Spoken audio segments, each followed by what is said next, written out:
Ladies and gentlemen, boys and girls, welcome into the Hayden Coker Show, presented to you by J&K Tire. You can go down to J&K Tire in Steele, Alabama, and they have everything that you need.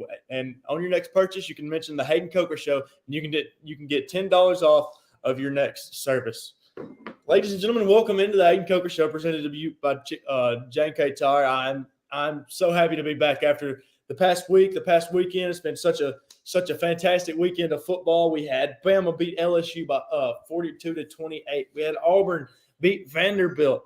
Then we had none other than Oklahoma taking a loss late into the season against Kansas and Arkansas. They got their first ever win in the Swamp over Florida. Just a fantastic weekend of football. You had the NFL last week. You had the first ever game in Germany. And they played in Frankfurt yesterday. It was the Chiefs and the Dolphins. The Chiefs nearly threw the game away late. They, for some reason, wanting to throw the ball up 21-0. I don't really agree with that. But you have Matt Nagy as your offensive coordinator, so I can't really blame him there. It's going to be Matt Nagy. He's going to do what he does best and do bad. We'll just go with that. But ladies and gentlemen, today I would like to welcome you a special guest, the man, the myth, a 15-year veteran in the sports coverage world, a sports writer out of Columbia, Tennessee, and host of Main Street Sports Today from 2 to 4 during the week. Ladies and gentlemen, I present to you none other than the man, Chris Yao. Chris, thank you so much for joining us today. Hayden, great to be here, man. Looking forward to talking a little ball with you. And, it's interesting. I was talking to my dad. You mentioned the game in Germany. I was talking to my dad this weekend, and we're old. You can see the gray in my beard. But, we can remember back in the World League of American Football when, Birmingham had a team, but they also had London, and they had teams in Europe as well as in America. And then that transitioned into NFL Europe.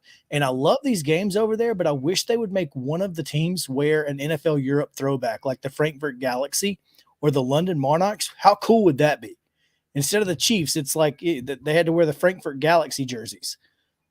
Now, I feel like that would be cool as well. And one part about that is you're not just showing Germany that, hey, they care about their fans over there. They care about their fans in London as well. But they also care about their fans that are worldwide, and they care about the history of the NFL. The history, exactly. Yeah, you've probably got people who went to those games back in the day and would love to wear their Frankfurt Galaxy stuff to the ball game. I just think it would be a cool idea. I wish the NFL would adopt that, but hey, man, I'm not the commissioner, never gonna be. And as I like to say on my show, who am I and what do I know? So here we are. Sometimes you never know. Who knows? 15 years from now, I'm going to see it is going to be come down to two people. Rob Manfred will probably be 8,400 years old, still kicking. Or not Rob Manfred. That's I can't that's believe baseball. It. But yeah. Even still, who knows? He might be trying to go for football to ruin it next. There's a very good chance. There's a very good chance. Why not make the field bigger? We made the bases bigger in baseball. Why not make it bigger? We're gonna extend the end zones another 10 yards. They already do that in Canada. Yeah, we're gonna do it here. Trust us. It's gonna be great. No, that makes zero sense to me because they have in Canada in the CFL they have the field goal post right in the middle of the end zone. Yeah, it's very scary. I mean, again, showing my age, went to Canadian Football League games when Birmingham had a team, the Barracudas, back in '95, and a lot of fun. Very weird. Very, very weird. That's something I've always kind of thought about. With the Birmingham Stallions, I personally know a guy that I come take games with on Friday nights. It's me. I do sideline. Brian Phillips, he does play-by-play for 94.1 The River with Edel, the Blue Devils. And then you have Coach Tuffy Crow. Coach Tuffy, he actually won a championship with the Birmingham Stallions, the old Birmingham Stallions. He tells us stories about that all the time. So I don't know if you recognize that name or not. Oh, yeah, absolutely. But yeah, he former Jax State alumni too. So he's everywhere. But Chris, man, let's get down to the nitty gritty, man. I'm excited. I've been looking forward to this for several days. We're going to talk a little Jacksonville State. I know people on here don't necessarily know too much about Jacksonville State, but guess what? Today we're going to get it. Chris, I want you to break down Jax State's bowl eligibility and what exactly it means, although they can't make a bowl game just by qualifying. But tell me what else has to happen. Yeah, so that's it's really frustrating when as a Jax State alumnus and as someone who follows Jacksonville State football, love Jacksonville State, and up here in Columbia, we actually talk with the play-by-play voice of the Middle Tennessee State team every Tuesday. So we get a chance to talk to him. So I followed Conference USA football, and I love the fact that Jax State is in Conference USA. I'm super pumped about that. But it's a little frustrating because obviously, you feel like this rule that restricts teams moving up to FBS level, it basically says for 2 years, you're not going to be able to go to postseason because, and that includes not just a bowl game, but you can't play for conference championships either. So the idea behind the rule is in order to prove that you are capable of playing at that level, etc. But to me, if you win the ball games, it means you're capable of playing at that level. So I don't really understand it. That being said, what was it 2 years ago? Jacksonville State was actually the beneficiary of the rule when Bellarmine in basketball was ineligible for the NCAA tournament, and Jacksonville State actually got to go to the NCAA tournament because Bellarmine was ineligible. So I guess, knife cuts both ways, right? Yeah. That being said, Jax State does have an opportunity. They can, obviously they are bowl eligible now due to the 7 wins and obviously, a couple more games to go as well. But basically what has to happen is there are a certain number of spots in bowls. I think the number is 86. I'm not entirely sure about that. But currently they need about 50 more teams to be bowl ineligible. So, and so if there are not enough teams that finish the season 6-6, then both Jacksonville State and James Madison, who is currently 9-0 and ranked in the top 25, not eligible for the postseason at this point, which is ridiculous, could still go to a bowl game if in fact that there are not enough 6-6 teams. In the past, we've seen some 5-7 teams be allowed to go to bowls if their APR level is high enough. That's Jacksonville and James Madison would actually be eligible to go before those teams. So basically, we just need a bunch of teams to lose. Yeah. And I think there are 50 teams right now that have at least 4 losses and could find themselves over the next 3 weeks out of a bowl. We almost put one out ourselves over the weekend with South Carolina. Just about, honestly should have. It was so close, man. And you mentioned being up 21-0 with Kansas City and throwing the ball. I love the idea that go win the game and put the ball in Zion Webb's hands. He'd been fantastic all day long. And, I've been one of Zion's biggest critics since he walked on campus and started playing. He's been as good as you could ask for in 2023. And so, I want to give him all the credit that I can. Anytime I can publicly give him credit, I'm going to, because I have publicly, called for him to be benched a lot. And, it's going to happen in the sports world. Yeah. Oh, absolutely. So, throwing the ball late, trying to go win the ball game. I understand that. Obviously, pick 6, you second guess yourself and say, well, if we run the ball there with Wiggins or Zion or whatever, even if we don't get a first down, we kick it, we tie it up, go to overtime, take our chances. But, wasn't in the cards. South Carolina wins the Gamecock Cup. And, Gamecock Cup series. You might as well just thought that at this point. It is unfortunate, but I thought Jacksonville State played a really good football game. I thought Jacksonville State has played well all season long. They've lost to 3 teams, and honestly, you can't be upset if if your losses are to teams like Coastal Carolina, who is really good, another Gamecock / Chanticleer, and then Liberty, who is going to win the Conference USA Championship. I have no doubt about that. And then, of course, South Carolina. So Jacksonville's played a really great season. Hopefully they'll get a chance to make the postseason. A lot of folks are predicting that they will, in fact, make the postseason. One of them has one prediction has Jacksonville State playing in Montgomery in the Camellia Bowl, which would be really cool because that's a trip our fans can make, and that would be awesome. Was that the game against Arkansas State where Jackson was actually favored by 3? No, it's are you talking about in the bowl game? Yeah. So I saw that. No, I think that was that was not the same bowl game. I can't remember. I know that was Brett McMurphy and Action Network. Yeah, but I don't remember exactly. I do know that they would be favored in that game, and that was as my FBS team is Tennessee. I'm a Tennessee fan.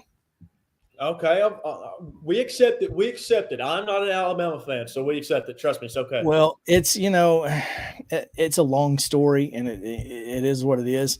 But yes, I did see Action Network had Jacksonville State predicted to go to a bowl. I don't know what bowl it was to play Arkansas State, and they would have been favored by 3. So obviously Jacksonville State has a great football team. They have a great reputation.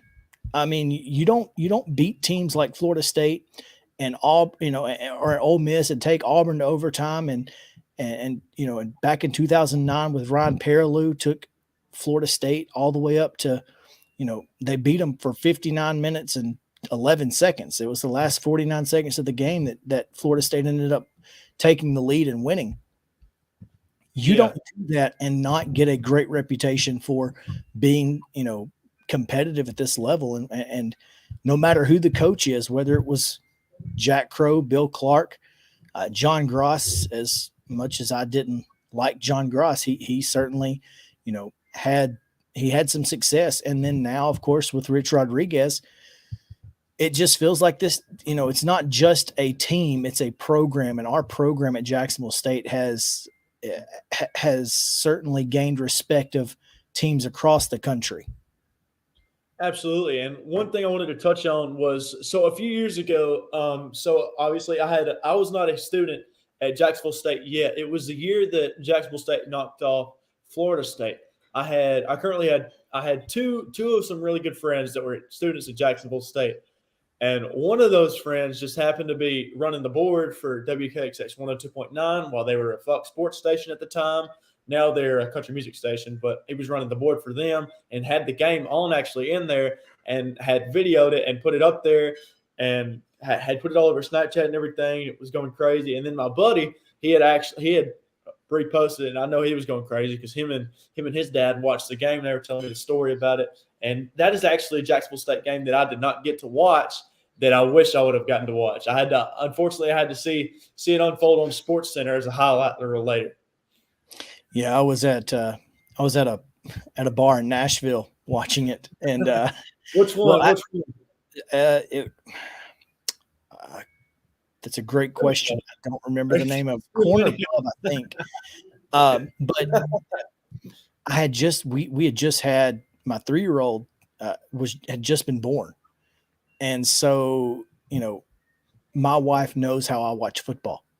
Yeah, and she knew that if Jacksonville State had any type of chance to win the game, that I was not going to be quiet enough to be at home. So she said, "You're going to need to go somewhere else and watch this ball game." So I went to the bar and watched the game, and I'm the only person, I'm the only one in there. Hey, can you turn on the Jacksonville State Florida State game? The what? I'm in Nashville, like no one knows. Yeah, nobody's watching that game. Get it turned on, and by the end, everyone in there is paying attention because they want Jacksonville State to win because everybody loves an underdog. And so everybody was cheering with me, go Jax State. I'm over there, giving people the stay cocky sign and everything. It was a lot of fun. And then when we beat Ole Miss back in 2010 or 2011 with center legend Cody Blanchard. There we go. Yeah, dude was fantastic. And I nearly broke my ankle celebrating that one. So I've been there.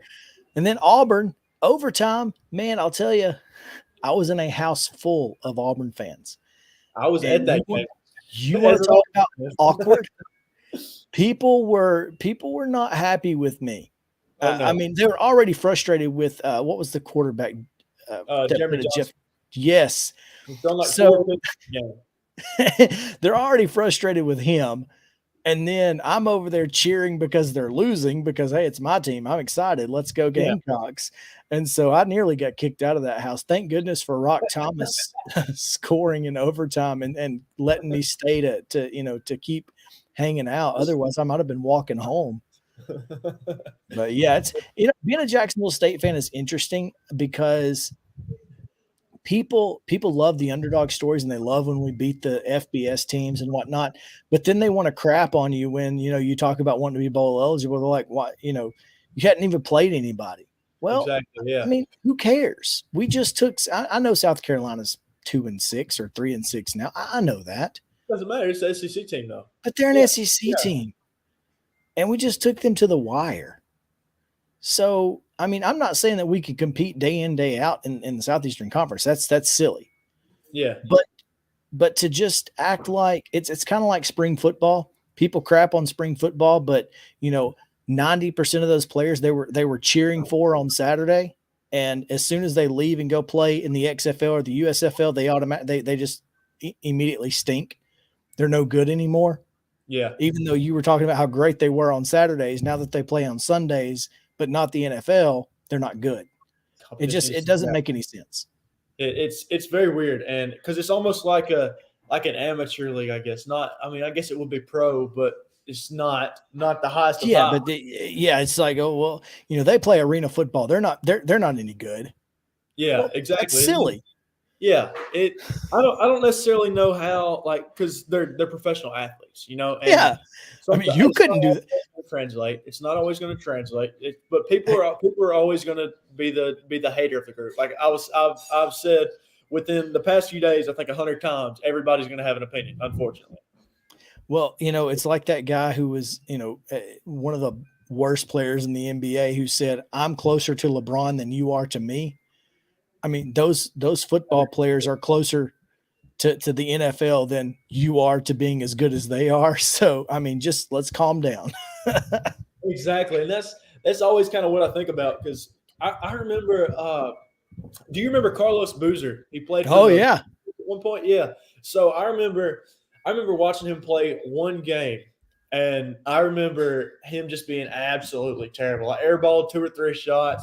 Come to find out, this guy was actually had a decent career. So I had been talking down on this man, and then due to one game, and this is toward the tail end of his career, come to find out he didn't have a bad career. Yeah, no, Carlos Boozer in college, man, Boozer was he was as good as it got. Carlos Boozer was a disgusting athlete, especially in college, man. He was a lot of fun to watch. Where did he go to Duke? I think you're on your own on that one, man. I have no idea. I'm almost certain that he went to Duke. I off the top of my head, yeah, he went to Duke for sure. He was playing when I was in high school, so that's what I remember. But yeah, great. You have to be careful, man, because you just don't realize how good these players really are. I mean, there are guys at Jacksonville State right now. If you don't think that Ron Wiggins is a elite level back, that could play at the, he could play at the, in the SEC every single day. There's no question. There's a chance that he for sure could play in the NFL, or not NFL, but the SEC, and possibly the NFL within a few years. We'll have to see. But I remember watching Ron Wiggins play at Jacksonville, I believe it was, when he was back in high school. Oh yeah. That was always fun to watch, but it was unfortunately against my alma mater. So I'm sitting there watching this guy run down the field, and I'm like, he's good, but it's my team. It's my alma mater. Hayden, where did you go to school? I went to Asheville High School. High School. Okay. Small town of Asheville, Alabama. Have you heard of it? Oh, I know Asheville well. Yeah. Unfortunately, the football team has not been the greatest since I've been alive, but They've been close to making the playoffs a few years, but never anything serious. So that's just kind of how it's been. But Chris, I want to kind of get back to Jacksonville. So go ahead. I was just going to say, is that one of the things that my wife and I do on road trips is she'll ask me nicknames of high schools, and I do know that Asheville is the Bulldogs. No, they're actually the Wildcats. No, really? No, they're the Bulldogs. Yeah. I was like, no, they're the Bulldogs. I'm pretty sure. Yeah, I was like, is there another Asheville? Not in Northeast Alabama. Maybe in Asheville, North Carolina. Yeah. Oh, okay. No, they've got an Asheville, Ohio. I figured that out too. So yeah, you got to be careful with it. There are cities everywhere. But yeah, let's back to JSU. We have gone down a whirlwind and a absolute we have gone down an absolute wild conversation. But now I want to talk about Jax State. We talked about what it would take for them to be in a bowl. James Madison's not bowl eligible either. Could you imagine that? Yeah, and so here's the thing is James Madison may end up being the highest ranked group of 5 team and not be able to go to the New Year's Six. Yeah. The NCAA. I'm just gonna go ahead. I don't work with the NCAA. I work sort of with the HSAA. I can't say anything about great organization. Leave it at that. But the NCAA, they're terrible, man. They're terrible. And I will take that to my grave. Chris, real quick, I got to pay my bills, and then I'll get back to you. Hey, are you bills? To reset? What's that? Always pay the bills. Always. Are you wanting to reset your vehicle to show room condition? Well, Tyler Meads at A Mobile Detail has got you covered with professional-grade ceramic coatings, paint enhancements and corrections, and full interior and exterior details. You can call Tyler Meads at 256-458-9949 or message AIM Mobile Detail on Facebook. That's right, AIM Mobile Detail on Facebook for any of your detail needs. Hey, Pell City, are you looking to spice up your morning with a morning routine? Well, you can try the Chick-fil-A Spicy Chicken Biscuit, made with a real boneless breast of chicken, seasoned with a spicy pepper blend, and served on a freshly baked buttermilk biscuit. Just for you, stop by and enjoy a chicken biscuit in the morning at Chick-fil-A on Mark Street in Pell City. Hey, football fans, if you need a lawnmower, a tractor, or an implement, then you can go see my friend Alex Farmer at Alabama Tractor in the South's best little city of Asheville, Alabama. Alabama Tractor specializes in Kubota brand machines and equipment, along with other brand items as well. They also have a huge parts and service department to keep your machines up and running year in and year out. You can go see Alex and check out their 0% financing and or large inventory and check out their 0% financing. Alabama Tractor is located at 275 6th Avenue, Asheville, Alabama. You can reach Alex at 205-594-7000. That's 205-594-7000. Or check him out at Alabama Tractor. Check him out on Facebook at Alabama Tractor, Asheville, and Alabama Tractor. You can trust their machines and equipment to work just as hard as you do. Chris, I hate to tell you this, but I'm pretty sure there is a prisoner on the loose because I've just heard the police whoom by. Let me tell you, it's funny you said that because our office and our studio is right outside one of the main streets in downtown Columbia, and almost every day we have sirens on our show. So we just leave it. That's not unusual for me. I'm just like, well, I know exactly what that's like. Seriously, every single day there is a siren at some point during our show. Well, we live on a. I'm trying to sell it. I'm trying to sell the sponsorship. Hey, I appreciate it, man. Thank you. I'm gonna have to get you back on more, man. every day. I mean, it's like, hey, there's your daily sirens sponsored by our friends at Regional Paramedic Service. If you need an ambulance, call RPS. Right. In this case, we're gonna call it Chick-fil-A in Pell City. It's the Chick-fil-A. It's so spicy that you have to call the fire department. There you go. I'm gonna have to start using that. Funny enough, I have a cousin that works at the fire department in Pell City, so I'm gonna have to start calling that as well. I might have to start asking for the fire department to cough up some tax dollars. Yeah, no doubt. Chris, Jacksonville State, with James Madison not being eligible, obviously it sucks. And I see you got your Prime bottle there. Is that the blue raspberry you got there? It is the blue raspberry. I'm a big fan of Prime. And I've got the Mountain Dew voltage here. Mine not as healthy, but it is okay. It's all about the blue drinks today. It is, man. Blue. I've just got to change something blue. Do you see all this blue? It's just blue everywhere. I've got to go change. Let me go change. You were thinking it was Jax State, and see, and I bought this shirt at TJ Maxx, and it has the St. Louis Billiken on it. Now we're gonna have to censor that, because that is terrible. Too much like Etowah. Yeah. No, well, that is a good thing. I'll give you that. I didn't even think of that. It looks too much like Etowah. It looks exactly like Etowah for the colors, anyways. Well, I mean, guess what? I have to take it. Yeah, it's funny. Big fan of the Etowah Blue Devils. There you go. But Chris, unfortunately, my computer is running low on battery, so I'm gonna have to hurry it up. I apologize, but so with Ohio State being the number one team in the this past week's college football playoff poll, unfortunately, it was not number one in the Hayden Coker Show poll ranking. It was the Michigan Wolverines. Who do you think is the number one team if it's not Ohio State to you? Boy, if it's not Ohio State, then it's, oh man, that's a really tough question, because that's a really tough question, man. I had to put you on the spot, man. I'm going to tell you, I don't like Georgia right now. I think Georgia's got some work to do. They've got some things to prove. They've not played a really tough schedule. Give me a win this week, and it's Georgia. Yeah. But if it's not Ohio State, and I think that Ohio State is number one, then I'd have to go Florida State. They've struggled at times, but they haven't struggled as much as Washington per se. And listen, I'm not giving Michigan any credit. I think they cheated. Fair enough. So they're not even they're not even ranked. Where do you have them at? They're outside the top four. I'm gonna have them at like 5 or 6. That's fair. And with the whole Connor Stallion situation, it's because I've been high on Michigan all year, and with the whole Connor Stallion situation, it's just unfortunate because. Well, here's the thing. They also haven't played anybody. Yeah. I mean, if they beat Penn State by a couple touchdowns, okay, we can talk, because we know they haven't stole signs anymore. Yeah. So they beat Penn State a couple touchdowns on the road. Okay, we can talk.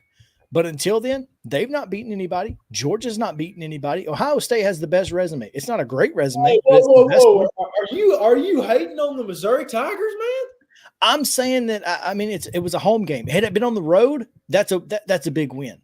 That's fair. That's fair. But you know, I think that's about as good as beating Wisconsin at home. Ohio State did that, except they did it in Wisconsin, I believe. And again, Ohio State has the best resume. Washington has the best win over Oregon, but it was at home. It was a 3-point win. And if you believe point spreads, home field is 3 points. So basically it was a pick 'em. I think Oregon's the better team. And on a neutral field, I think Oregon wins that game. That's why. But I'm going to give you a hot take, because I don't think I'll be back on the show before the end of the year. Alabama will be in the Final Four at the end of the year. I'm actually the same way. I have it the same way. I think they go to the SEC championship game and they put the hammer on Georgia, and I think they win. I think they win the SEC. I don't know that they'll play Georgia. What's that? I don't know that they'll play Georgia. Really? I think they lose to Ole Miss. I think they lose at Tennessee. Tennessee loses to Missouri, and they're going to play Missouri, and Alabama will beat Missouri so bad that Missouri will want to get back in the Louisiana Purchase. They're going to want to go back to the Big 12. Are you saying they want to go back to the Big 12 right now? I'm saying they're going to want to after Alabama puts a beat down on them. You know what? I'm here for it. I'm here for the hot takes, and I love the fact that somebody does not have Georgia in the SEC championship game, because with it's just getting repetitive, you know. And I feel like it really is college football. But Georgia's a great team, but they lose this weekend. Now I think I have them beaten. And if you want to stick around after I have you off, Chris, I will show you the Coker 4-pack, which I have come out with, and it is basically where I break down, or I give 4 games where I bet the spread. And like last week, I bet the Alabama LSU game, Missouri and Georgia. I took Missouri. I took the Missouri plus 15, and I think I ended up going 3-1. I can't remember the other two teams that I did, but I ended up going 3-1, so not bad. I went 7-3 on ESPN's pick'em this week. It was a pretty good week for me. I'm typically 4-6 every week, so 7-3 is a big one for me. So I'll take it. Usually I'm around the 6-4 area. I went 6-4 again this week, but I'm right around the 400 mark there. I'm not too happy about it, but it's rough. It's been a rough year. It's been a weird year. That's why I want to see somebody besides Alabama and Georgia in the SEC championship game. It'd be nice. I was really hoping that Jackson Dart and the Ole Miss Rebels would, because if they beat Alabama earlier in the year, maybe they make a case. But now they're not going to unless Alabama slips up astronomically. Listen, Lane Kiffin cannot beat Alabama, but he can beat Kirby Smart. That is a very good point. That is a very good point, and I haven't thought about that. If they go into Georgia this weekend, Sanford Stadium, and they beat Georgia, easily top 7. Easily. Ole Miss and Alabama may both be in the conference in the college football playoffs. Really? Because they're a one-loss team. Their one loss is to Alabama. That's fair. Okay, so now that is interesting because you'd also have to have a few other teams lose as well. You'd have to have a few other teams lose. But, at least Michigan or Ohio State is going to lose. One of those two teams is going to lose. Do they pull the Ohio State bias if Michigan wins and put 2 Big Ten teams in? See, I don't think so. I don't think Michigan's going to win. I think that's going to take care of itself. And then that's when the committee says, you know what, they cheated to get the other wins, so they're out. You hope Washington loses, and then you got Florida State. You've got maybe Texas, who wins the Big 12, Alabama, and Ole Miss. Let's go. Whoa, wait. Repeat them for me. I missed it. Texas, who wins the Big 12. All right.